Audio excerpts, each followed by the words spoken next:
Good day to everyone. Naka-acquire tayo ng panibagong cage yan sa babo. Hopefully okay tayong lahat.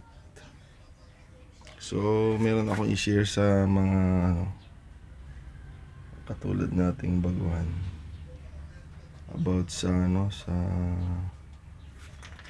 pagbubutas natin dito. Ayan, kasi yan diretso yung grills niyan para mag-install. So kalalagay ko lang kahapon yung nest box niya. So meron akong gustong ipapansin sa inyo.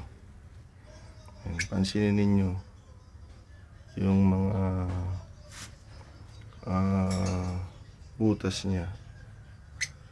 Kasi napapanood ko mga kapatid sa YouTube, ang ginagawa nila ay ganito. Pinuputol nila yung dito sa baba.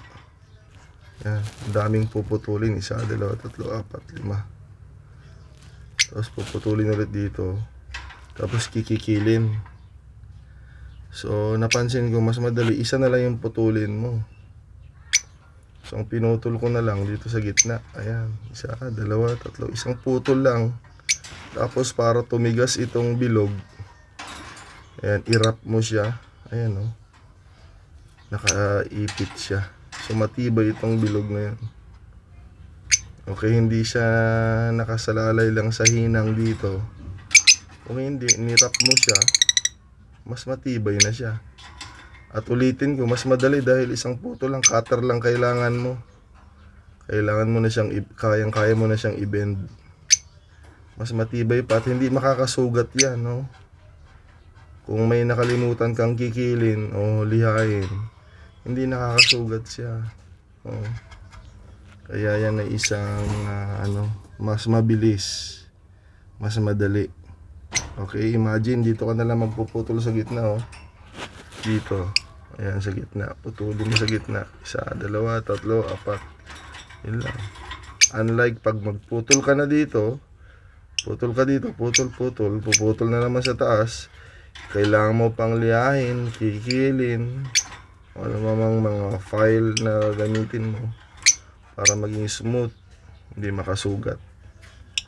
So yan, napakadali, putulin doon, tapos i-wrap.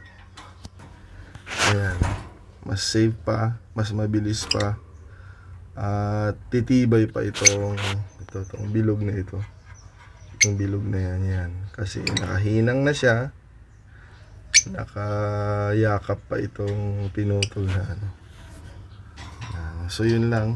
So salamat din sa mga nakikita natin, pero gusto ko lang mag-share ng idea para mas mabilis, mas matibay. So yan, tingnan niyo, mas madali na install ang ating nest box. So pag dumating na yung panibagong ibon natin ay i-update ko sa inyo, mga kasama.